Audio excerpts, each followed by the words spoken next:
What can only be called a nightmare scenario for Kyiv. Air defense units failed to intercept a single incoming Russian missile during an overnight blitz.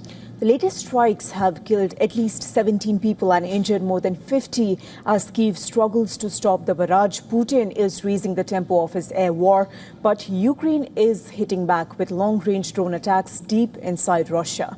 The question now is not whether the war is escalating, but how much further it can go.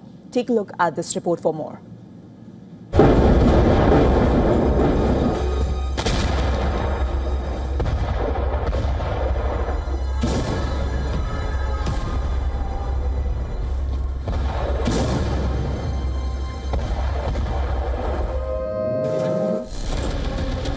The missiles came first.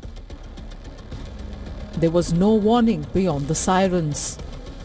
Just a series of explosions, one after another.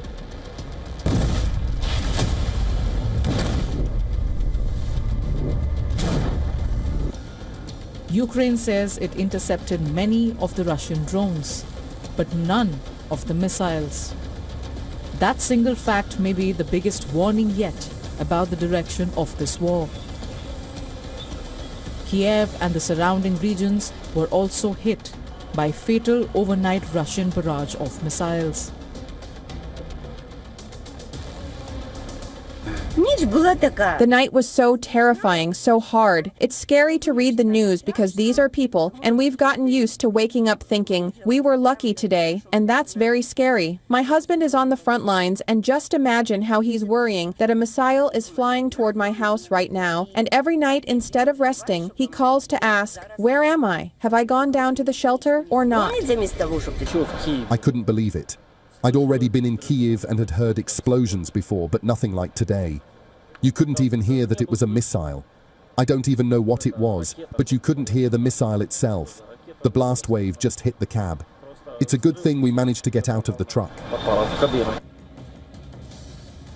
Russia's missile attack destroyed food logistics warehouses in and around Ukraine's capital. These are images from a railway station in Brovary near Kyiv, where 8 bodies were recovered from the platform. This is an atrocity. I never thought something like this could happen in our country. We haven't slept for 5 years now. There's no sleep. People live in constant fear. We live day to day. That's all. Because there's no other way. Ukraine's Air Force says it shot down 98 of the 115 drones fired by Russia overnight. But preliminary statistics from the Air Force shows it was unable to shoot down any of the missiles.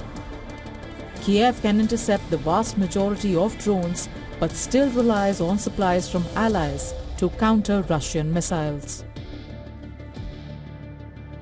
Kyiv says Moscow fired 24 ballistic missiles. Among them were 4 Zircon missiles which travel at hypersonic speed. Ukraine's air defenses are still fighting, but every interception comes at a price.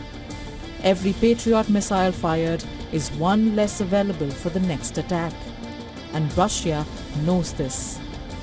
For months, Ukraine's President Volodymyr Zelenskyy has pleaded for more Patriot systems and more interceptor missiles. He says that Ukraine simply cannot defend every city with the number of systems it has today. Now, another problem is emerging.